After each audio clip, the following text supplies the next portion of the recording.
Authors, welcome back to my channel. My name is Emma and it is time for the first Wheel of TBR of 2022. Oh my god, I almost said 2021, but no, it's the first Wheel of TBR for 2022.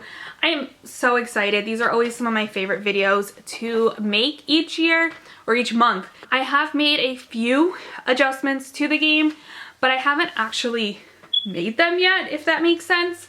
So we are going to continue to have the white circles. I'm going to make more white circles. I didn't get around to it this week, and I also need to buy more Velcro. So we are going to start off the year with the same prompts that we've had for the last 2 years, but I am adding more in there. Where's my phone? In my pocket. I can tell you guys some of the ones though that I'm adding in if you're curious. So I'm adding in a book that ends on an odd page, a book that ends on an even page. The first book that I think of, like off the top of my head, boy main character, girl main character, non-binary main character, a book about royalty, a book that starts with of or of, a TikTok recommendation, a face on the cover, a pronoun in the title, or a 2020 book or a 2022 book on my radar. Those will all be added into the white circles. Also, if you guys watch my videos regularly, you know that for every book that I don't read, the next month I have to add a red circle to the wheel. So we are going to continue to have the red circles. For the most part, this is where one of the changes comes from. Much like with the white circles, I need to buy more Velcro. So we would be starting the year with red circles, but because it's January, we start fresh, so we don't even have to worry about it. I only have, I think, 2 red circle prompts to add though. Oh, I have 3. 3 red circle four. So I am going to change one of my white circles from a book that's 10 plus years old and make that a red circle, as well as a TBR vet would become a red circle. A book that is nonfiction would become a red circle, and a boom book would become a red circle. I'm stealing the boom book, which I think they called it a bomb book, but it's from the girl who does Deck of TBR, and she always has a bomb book. I'm going to make like a little jar of bomb books, and we'll draw if it lands on the red circle. We'll talk more about it if that one comes up. But the big change we're making this year is kind of like a mental health change. So I was inspired back in October when I did not read a single book to make this change to my Wheel of TBR. So I've talked a few times, especially in my video where I talked all about TBR, my TBR game and my wrap-up game, about how I look at the red circles as challenges rather than punishments. And I rarely am like super upset if I have red circles, and a lot of times those books end up being books I like anyways. Sometimes I think when I don't get any books read like I did in October, if I came in and had to do 5 red circles, I would be completely and utterly overwhelmed. So I'm going to add in a pink circle. Pink is my favorite color, so I think it works really well. Pink circles can be used once a month, and it would get rid of 1 red circle. It can be used for mental health. It could be used if like I just feel like there's too many red circles on the wheel in general. And those ones are going to have happy challenges. So some of them are like, I forget where I stole this from, but someone did like, oh, it was from, oh my god, I can't think of her name, but she does the M&M's TBR, and basically she had to go into the bookstore and she had to find the first blue book. I'm going to do something like that where it's going to be like all the colors of the rainbow, and when it goes up there I then have to either go on Amazon or go to a bookstore, preferably a bookstore, and I have to choose the first book of that color from whatever section I draw from like a jar, and that is the book that I need to read. So I'm going to do stuff like that. I'm going to do like a Buzzwordathon freebie pick, so it's just whatever the Buzzwordathon book is, I just pick one of the books from there and I don't have to match it to another prompt. I'm going to do one where it's like, it will be there and it'll be like the next spin is the first book you have to read in the month, all of that kind of stuff. So that is kind of what my plan is for the pink circles. I'm excited to try it out. Obviously, it's not going to happen this month. I don't even have the pink circles cut yet because Velcro, which I'm going to be ordering very soon, so we'll have it for February. And I also just start January with a completely clean slate anyways, where all the triangles we're going to fill in are going to be white circles. So it's going to work either way. I do want to talk about the books though that I was supposed to read in December. I don't remember what a lot of these prompts are for though. So if I remember, I'll let you guys know, but I don't, especially these two, I don't remember what their prompts were. But I was supposed to reread Tears of a Tiger by Sharon M. Draper. I did reread that. I was supposed to reread The Seven Husbands of Evelyn Hugo for a book with a number in the title. I did reread that. For a book on my self-destruct list, I was supposed to read Better Off Friends by Elizabeth Olberg, and I did read that. I don't remember what this prompt was, but it's this time next year, and I'm right about there in it, so I'm about 50 pages in. It is December 29th, so I will be farther in by the beginning of January anyways, but when you play my game with my rules, if I've started the book at least, it doesn't count for a red circle. So even if we were doing red circles, we would have earned 0 for the month of December. I also just realized I forgot to tell you about my audiobook. My audiobook was, do I remember the prompt? I think the prompt might have been set in a different country, and I chose to read the 4th book in the Stalking Jack the Ripper book, which was Capturing the Devil. And I am a few hours into it. I will definitely finish it in January. But if you watched my last Wheel of TBR, you know that I purposely picked to put it in December knowing I'd finish it in January. So it's the 2nd book, so that I can say that all 4 books from the Stalking Jack the series books were the 2nd book read each year. Ba-boom. Anyways, let's fill in our circles starting out the year. I think you guys can see that. All right, it's a little wiggly, but that's okay. We'll survive. So, we are gonna put a book that is written by an LGBT author up here. What else? A Treat Yourself.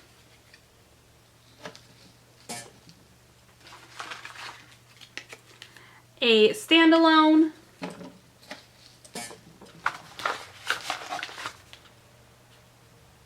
A book with a verb in the title.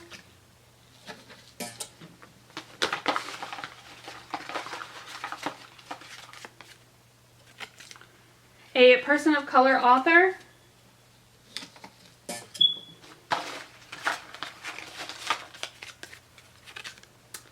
A booktube recommendation. I hope it doesn't land on that.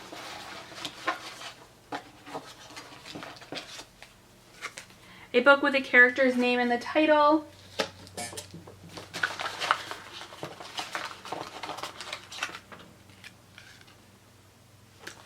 Anything BIPOC related.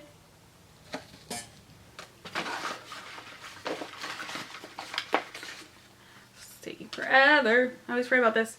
The 5 W's, which actually works great because if you guys don't know, this month for Books and Lala's Buzzwordathon, it's basically the 5 W's. So let's hope that that comes down or comes up. And the last one we're going to add on to begin with is a sequel. Also really quick before we begin, I kind of mentioned I'm doing Books and Lala's Buzzwordathon again this year. This month's prompt is who, when, what, where, why, and how.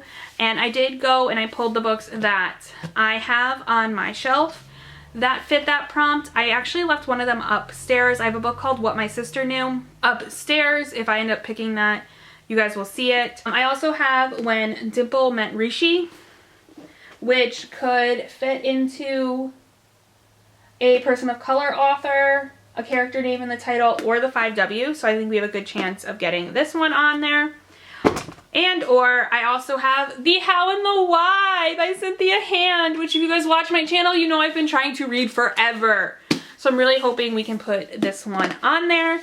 But either way, I'm going to be adding something with the 5 W's, whether it's one of the 3 physical books that I just told you, or if it's an audiobook. Also, if you're new here, I do 5 spins. 4 of them I pick physical books, 1 of them I pick an audiobook for. I will let you know at the end of the video if it doesn't fit into any of my prompts, what book I decide to do for Buzzwordathon.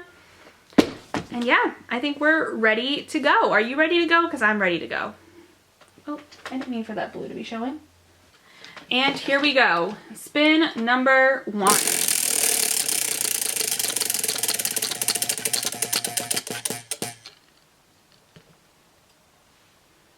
I really didn't want that one. All right, let me go find my AirPods.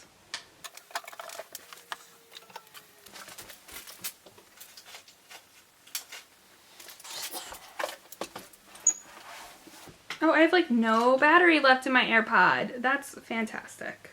Both of my AirPods are dead, so we're gonna give myself a mulligan spin every time it lands on BookTuber recommendation just for this month because I don't know how to do that without having my AirPod in. So we are gonna give ourselves a mulligan just for the month. I promise, just for the month. So spin number 2.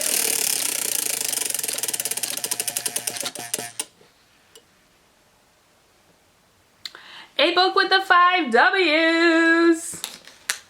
So I am most likely going to choose the how and the why for this one, but there's no guarantee. Just like it depends on what everything else spins out to be. It might end up having to be my audiobook this month. I'm most likely going to choose the how and the why, but you guys will find out in the next clip.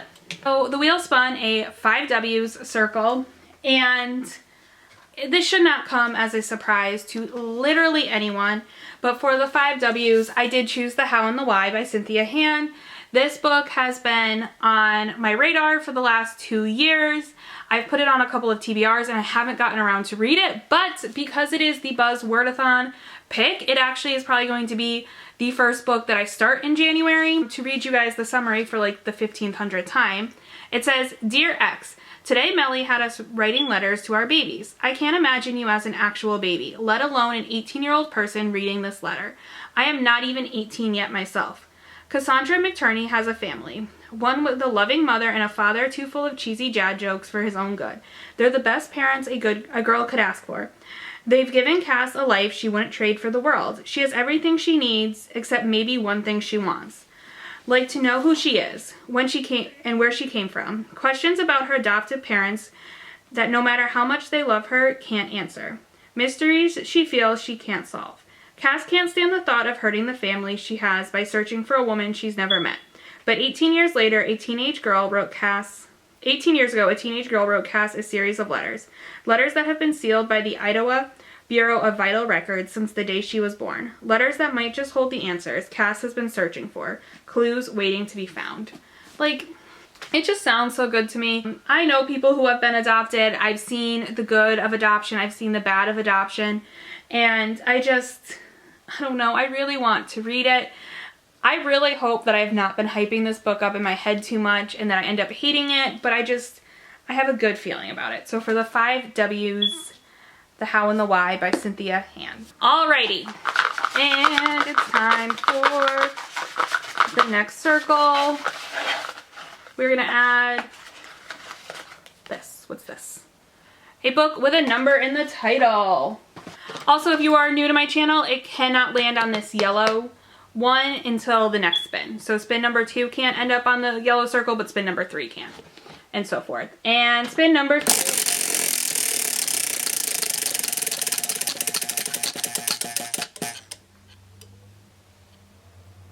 A book with a verb in the title. So I'm going to pick a book that has a verb in the title. I don't know if I have any off the top of my head. This one was a lot harder than I thought. I found myself Googling words and being like, is this actually a verb? Like, I feel like it's the verb in the sentence. It seems like the action word, but is it actually? But I wanted to add a thriller because, spoiler alert, I do pick my books before I tell you what they're going to be. And I realized I didn't have a thriller yet. So I wanted a thriller, and I thought, why not do Two Can Keep a Secret by Karen M. McManus. I loved One of Us is Lying, and I really liked One of Us is Next as well. And I just love that this book has the same vibe on the cover. And it says, Echo Ridge is small town America. Ellery's never been there, but she's heard about it. Her aunt went missing there at age 17, and only 5 years ago, a homecoming queen put the town on the map when she was killed. Now Ellery has to move there to live with her grandmother she barely knows. The town is picture perfect, but it's hiding secrets. And before school even begins, for Ellery, someone declares open season on homecoming, promising to make it as dangerous as it was 5 years ago. Then, almost as if to prove, another girl goes missing. Ellery knows all the secrets. Her mother has them. Her grandmother does too.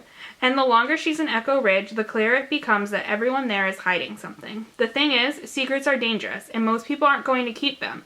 Which is why in Echo Ridge, it's safest to keep your secrets to yourself. Ugh! It sounds so good. You want to know what it gives me vibes of, though? It gives me vibes of Scream, the TV show, because I believe in that you like find out that the main character Emma's mom's history plays a big part in who is Ghostface in the TV show. I love the Scream franchise, so I love that this is giving vibes. I love that about it.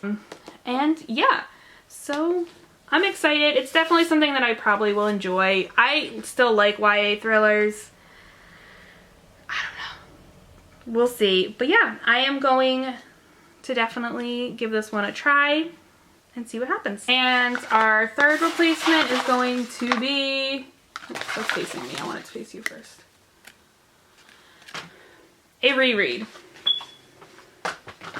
I'm gonna be completely honest with you, I really hope that a reread does not come up this month because I literally just did 2 rereads in the month of December for just my general reading because I wanted to make sure I was done in time for Bookmas. So I'm really hoping this doesn't come up, but spin number 3.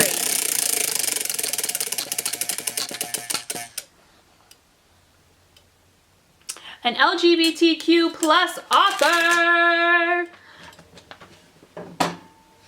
So I actually think I know what I'm going to pick for this one, and I'm so excited because everyone and their mother has been telling me to read this one, and my mother just bought it for me. So I'm 95% sure I know what I'm going to read because I'm 95% sure this author is LGBTQIA, but I will be back in the next clip with my choice. Alright, so the wheel spun an LGBTQIA plus author, and I'm going to be completely honest with you guys. I just got this book literally like 2 or 3 days ago. It's been on my TBR for a while. Everyone has recommended it. It's so many people's favorite romance. But I saw spoilers for Book of the Month. And, oh, the book I'm talking about though, if you're interested, is Get a Life, Chloe Brown. But I saw spoilers for Book of the Month and I was like, I'm just gonna check really quick before I finalize my TBR that Book of the Month has not officially put up their books for January. And they did. And one of my most anticipated books that I saw rumored to be a Book of the Month pick is officially a Book of the Month pick. So I looked at everywhere I could fit it in, and it turns out that this author is a queer author. So unfortunately, I will not be reading Get a Life, Chloe Brown this month. Instead, I will be reading Love and Other Disasters by Anita Kelly, who is at least genderqueer. I don't know what else. I know that she uses she, they pronouns. So they definitely would fall into the LGBTQ plus author category. It's one of my most anticipated reads. It just felt right to try to fit it into this TBR. And I'm going to actually read you guys the Book of the Month description. I haven't officially made it my box, but I'm like 98% sure that I will. And it says, this delicious queer rom-com proves that, like the best meals, true love is hard work and a bit messy, but oh so rewarding. And basically it is about the first non-binary contestant on a cooking show who falls in love with one of the other contestants.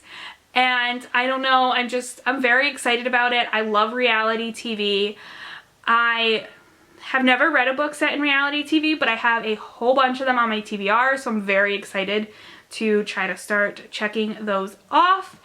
And yeah, so we are going to give Love and Other Disasters by Anita Kelly that position. I will try to get a Life, Chloe Brown high up on a TBR in the very near future because everyone has told me to read it and it just sounds like something that I would love. I just haven't gotten to it yet.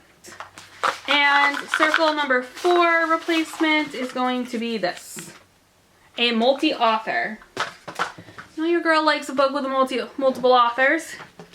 Okay. Spin number 4.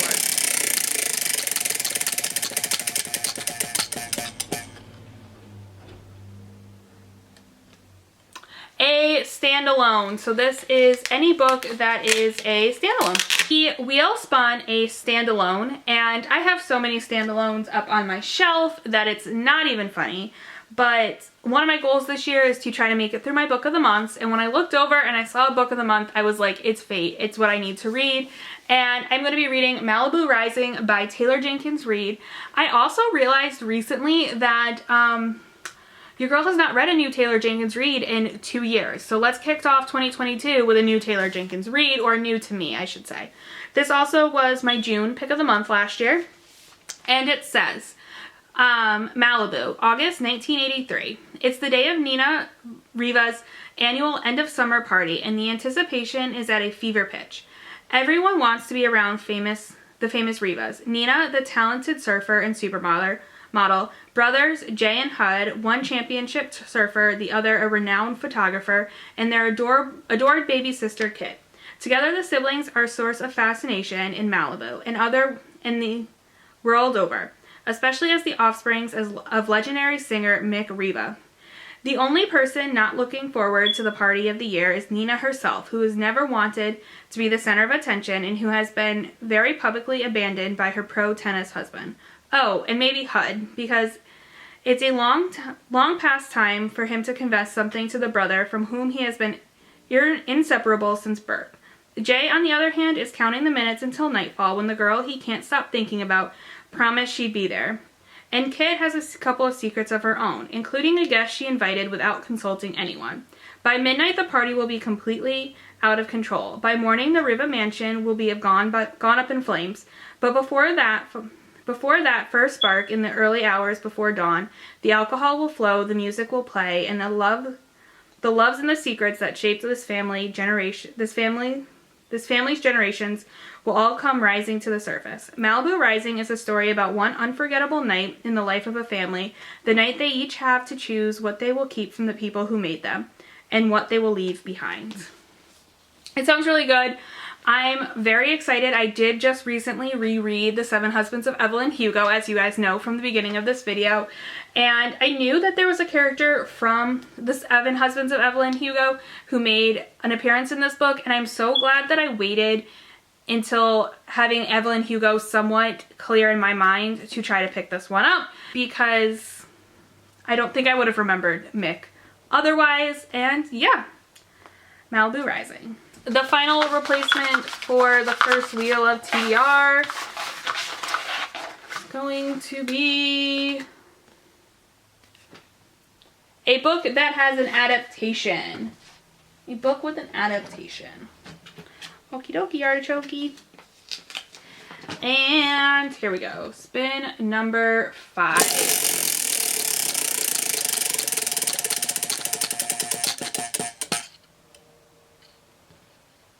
A sequel. A book that is a sequel to another book.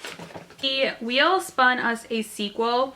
I went back and forth about what I wanted my sequel to be. I have a book on my bookshelf that's a sequel that I've been meaning to get to, but one, I think it would be better in spooky season, and two, I want to kick the year off right, and I'm just not 100% sure I would enjoy this book, so I don't want to read it yet. So my sequel is going to be my audiobook, and I am going to, for my sequel, read Hang the Moon by Alexandria Bellafleur, which is the sequel to the Written in the Stars book. I read Written in the Stars via audio this past year, and I didn't love it. It was not my favorite book of the year, but I want to give the sequel a chance because everyone seems to love them, including Gabby Reed's, who, like, our romance seems to be right up around the same alley. I am going to quickly read you most, if not all, of the Goodreads summary. So it says, in a delightful follow-up to the Written in the Stars, Alexandra Bellafleur delivers another Own Voices queer rom-com about a hopeless romantic who vows to show his childhood crush that romance isn't dead by recreating iconic dates from his favorite films. Brandon Lowell loves love. It's why he created a dating app to help people find their own true pairing, and why he's convinced the one is out there, even if he hasn't met her yet. Or has he? When his sister's best friend turns up in Seattle unexpectedly, Brendan jumps at the chance to hang out with her. He crushed on Annie since they were kids, and the stars have finally aligned, putting them in the same city at the same time. Annie booked a spur-of-the-moment trip to Seattle to spend time with friends before moving across the globe. She's not looking for love, especially with her best friend's brother. Annie remembers Brendan as the sweet, dorky kid, except the 6'4" man who shows up at her door is a certified hot nerd, and Annie wants him? Oh yes. Getting involved would be a terrible idea. Her stay is temporary and he wants forever, but when Brandon learns Annie has given up on dating, he's determined to prove that romance is real, taking cues from his favorite rom-coms. Brandon plans to woo her with an elaborate date straight out of Nora Ephron's playbook. The clock is ticking on Annie's time in Seattle. Brandon is starting to realize romance isn't just flowers and chocolate, but maybe real love doesn't need to be as perfect as the movies, as long as you think your partner hung the moon. So, here's the thing. This book is the sequel to a book that I did not love. I do want to give it a chance. I am willing to give it a chance. It has one of my favorite tropes for love, which is a second chance trope. But it also has one trope that I'm not a huge fan of, which is falling in love with your best friend's sibling. I'm hopeful. I want to read it. I'm going to read it. I'm going to listen to it. But is it going to be my favorite? I don't know yet. I also think I'm about to run out of room on this card, so give me 1 second. So my camera card got full while I was filming, so I don't remember how far I got into talking about the book, but I'm gonna give Written in the Stars, nope, Hang the Moon, a chance. I like rom-coms. I think I'll at least enjoy the premise. Hopefully I'll enjoy it more than I liked the first one in the series. And yeah.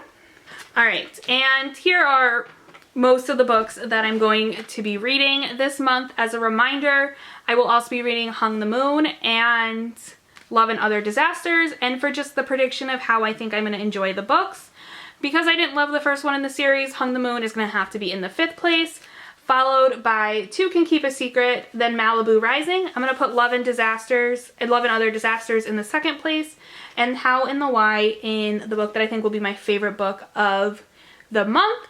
Let me know in the comments down below what you're reading in January. If you've read any of the books that I'm reading, let me know what you think. And I hope you guys have a great day. Happy New Year's, by the way. I'm pretty sure this is going up on January 1st. And I will see you in my next video. Bye, Worlders. Are we legally already? Oop, I'm blurry. Hold on. Oops, that's not right. Okay. Oop, hello.